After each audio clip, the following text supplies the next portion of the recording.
السلام علیکم ورحمۃ اللہ وبرکاتہ۔ الحمدللہ وکفا وسلام علی عبادہ الذین اصطفیٰ وبعد۔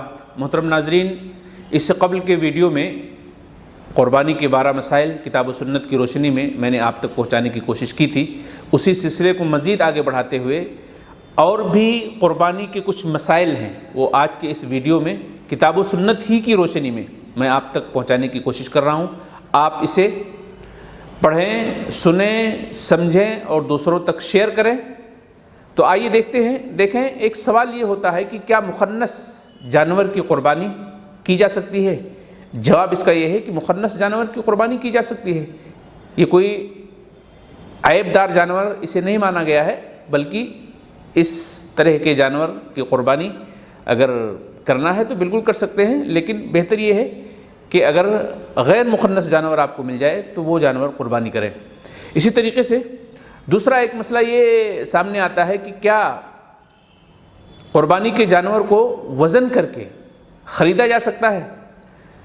جواب اس کا یہ ہے کہ بالکل آپ خرید سکتے ہیں۔ اگر قربانی کا جانور وزن کر کے کہیں آپ کو مل رہا ہے اور سستے میں مل رہا ہے تو آپ اس کو بالکل خرید سکتے ہیں، اس میں بھی کوئی حرج کی بات نہیں ہے۔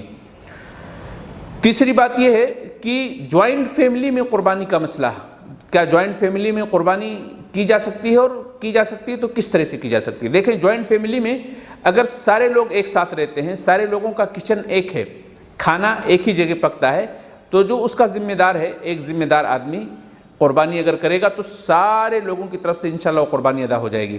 لیکن اگر فیملی کے ممبر ایک ہی ہیں، یعنی باپ ہے، بیٹا ہے، بہو ہے، اور یہ سارے کے سارے لوگ کماتے ہیں اور ایک ساتھ رہتے بھی نہیں ہیں، فیملی تو ایک ہیں لیکن ایک ساتھ رہتے نہیں ہیں، تو یاد رکھیے اگر الگ الگ ہے تو ان لوگوں کو الگ الگ قربانیاں کرنی پڑیں گی۔ ایک چھت کے نیچے رہنے والے، ایک جن کا چولہا ہے، ان کے لیے یہ بات ہے کہ ایک قربانی کریں گے تو سارے لوگ اس میں آ جائیں گے، لیکن اگر چولہے الگ ہیں، بھلے فیملی ممبر سارے ہیں لیکن چولہے الگ ہیں، کماتے سارے الگ الگ ہیں، تو سب کو الگ الگ قربانی کرنی پڑے گی۔ اسی طریقے سے ایک سوال یہ ہے کہ کیا ایک حصہ جو بڑے جانوروں میں ہوتا ہے، کہ کیا ایک بکرے کے برابر ہے یہ حصہ؟ جی، ایک حصہ جو بڑے جانوروں میں ہوتا ہے، جو ہم لیتے ہیں، جیسے بڑے جانوروں میں 7 حصے ہوتے ہیں، کسی آدمی نے ایک حصہ لیا تو کیا وہ ایک حصہ ایک بکرا یا ایک بکری کے برابر ہے، ایکول ہے؟ بالکل ہے، اس میں کوئی شک نہیں ہے اور اس میں کوئی شبہ نہیں ہے۔ ایک حصہ بڑے جانور کا ایک بکرے یا ایک بکری کے ایکول ہوتا ہے۔ اسی طریقے سے ایک سوال یہ ہوتا ہے کہ کیا قربانی میں عقیقہ کیا جا سکتا ہے؟ دیکھیں، قربانی میں عقیقہ آپ کیسے کریں گے؟ قربانی ایک الگ حکم ہے، قربانی کا الگ حکم ہے، قربانی کا الگ مسئلہ ہے اور عقیقے کا الگ مسئلہ ہے۔ قربانی میں آپ عقیقہ بالکل نہیں کر سکتے ہیں، قربانی الگ ہے، عقیقہ الگ ہے، دونوں کو الگ الگ طریقے سے کیا جائے گا۔ ہاں، اس میں ایک بات یہ ہو سکتی ہے کہ قربانی کے دنوں میں کیا الگ سے عقیقہ کیا جا سکتا ہے؟ تو اس کا جواب یہ ہے کہ قربانی کے دنوں میں الگ سے عقیقہ بالکل کیا جا سکتا ہے، اس میں کوئی حرج کی بات نہیں ہے۔ لیکن ایک ہی جانور میں قربانی بھی کرنا، عقیقہ بھی کرنا، یہ بالکل ناجائز اور حرام ہے، اس لیے اس طرح کی سوچ سے ہمیں دور ہونا چاہیے۔ ایک سوال یہ ہوتا ہے کہ کیا حج پر گئے ہوئے شخص جو ہوتا ہے اس کی قربانی اپنے ملک میں کرنا ضروری ہوتا ہے؟ بالکل ضروری نہیں ہوتا ہے، کیونکہ جو شخص حج پر گیا ہے وہ وہاں قربانی کرے گا۔ ابھی ضروری نہیں ہے کہ اس کی قربانی اس کے گھر پر بھی ہو، وہ قربانی اپنا حج کے موقع پر کرے گا، گھر پر اس کی قربانی کرنا بالکل ضروری نہیں ہے۔ ایک سوال یہ ہوتا ہے کہ کیا ایک قربانی سب کی طرف سے کافی ہے؟ جی، ایک قربانی سب کی طرف سے کافی ہے۔ گھر کا ذمہ دار ایک جانور قربانی کرے یا ایک حصہ لے اور اس میں اپنی طرف سے اور پورے گھر والوں کو اس میں شامل کر لے، انشاءاللہ کفایت کرے گی وہ قربانی۔ ایک سوال یہ ہوتا ہے کہ کیا جانور خریدا ہوا اسے بیچا جا سکتا ہے؟ اگر کوئی عیب نکل آئے یا کوئی پریشانی ہو، کوئی پرابلم سامنے آ جائے تو اس جانور کو بیچا جا سکتا ہے، خریدے ہوئے جانور کو بیچا جا سکتا ہے، اس کے بدلے میں دوسرا جانور خریدنا پڑے گا۔ یعنی جانور بیچ کر کے پیسہ لینا نہیں ہوگا آپ کو، جانور بیچ کر کے آپ دوسرا جانور خریدیں گے۔ اگر کوئی پرابلم آ گیا تو اس کی قیمت میں کمی اور زیادتی ہو سکتی ہے، لیکن جانور ہی بیچ کر کے کھا جائیں یہ ٹھیک نہیں ہے۔ اسی طریقے سے ایک مسئلہ یہ ہے کہ کیا بائیں ہاتھ سے قربانی کی جا سکتی ہے؟ جواب یہ ہے کہ بائیں ہاتھ سے بالکل قربانی کی جا سکتی ہے۔ اگر کوئی آدمی جس کا داہنا ہاتھ کام نہیں کر رہا ہے یا داہنے ہاتھ سے وہ کبھی عمل نہیں کیا ہے، بہت سارے لوگ لیفٹی ہوتے ہیں، بائیں ہاتھ سے سارے کام کرتے ہیں، تو اگر ایسا معاملہ ہے تو وہ بائیں ہاتھ سے قربانی کر سکتا ہے۔ قربانی کی دعا بسم اللہ اللہ اکبر، یہ سب سے بہترین دعا ہے، اسے ہی ہمیں اپنانا چاہیے، لیکن اس کے علاوہ انی وجہت وجہی للذی فطر السماوات، یہ جو دعا ہے اس کو بھی پڑھ سکتے ہیں آپ۔ ایک مسئلہ اس میں یہ ہے کہ کیا جانور کو ذبح کرنے سے پہلے اس کو وضو کراتے ہیں لوگ اور اسی طریقے سے پانی وغیرہ پلاتے ہیں، کیا یہ شریعت میں اس کی کوئی حقیقت ہے؟ جواب یہ ہے کہ شریعت میں اس کی کوئی بھی حقیقت نہیں ہے، یہ لوگوں نے پتہ نہیں کہاں سے ایجاد کر لیا ہے، اللہ ایسے لوگوں کو ہدایت دے۔ اسی طریقے سے ایک مسئلہ یہ ہے کہ کیا قربانی کے جانور جب ذبح کرنے کے بعد کیا اس کے گوشت کو غیر مسلموں میں تقسیم کیا جا سکتا ہے؟ اس کا جواب یہ ہے کہ بالکل تقسیم کیا جا سکتا ہے۔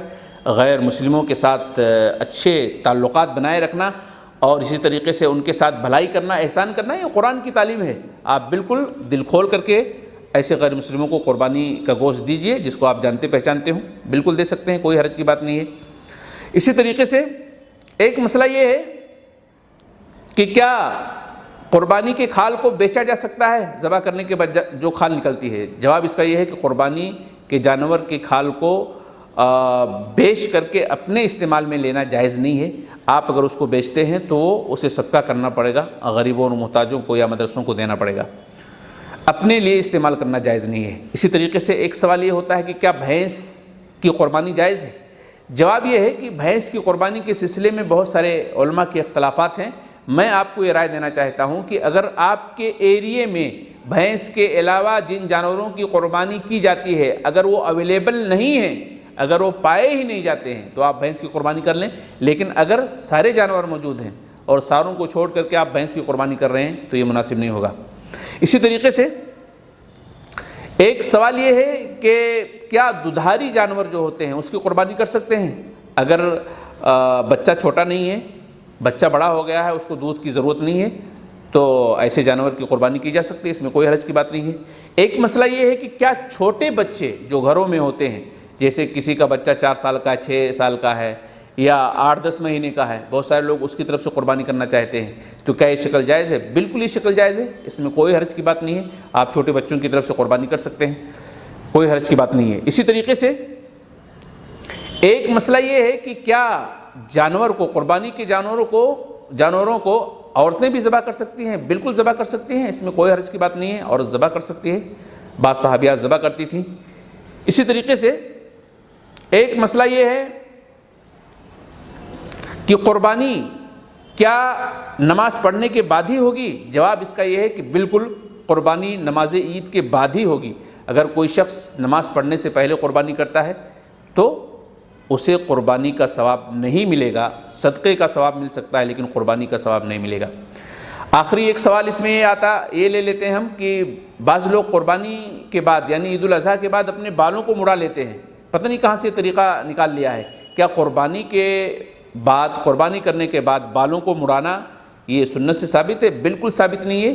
میں کہوں گا کہ اگر شریعت سمجھ کر کے لوگ کر رہے ہیں تو یہ بدعت ہے اور اس پر ایسے لوگوں کو گناہ ملے گا۔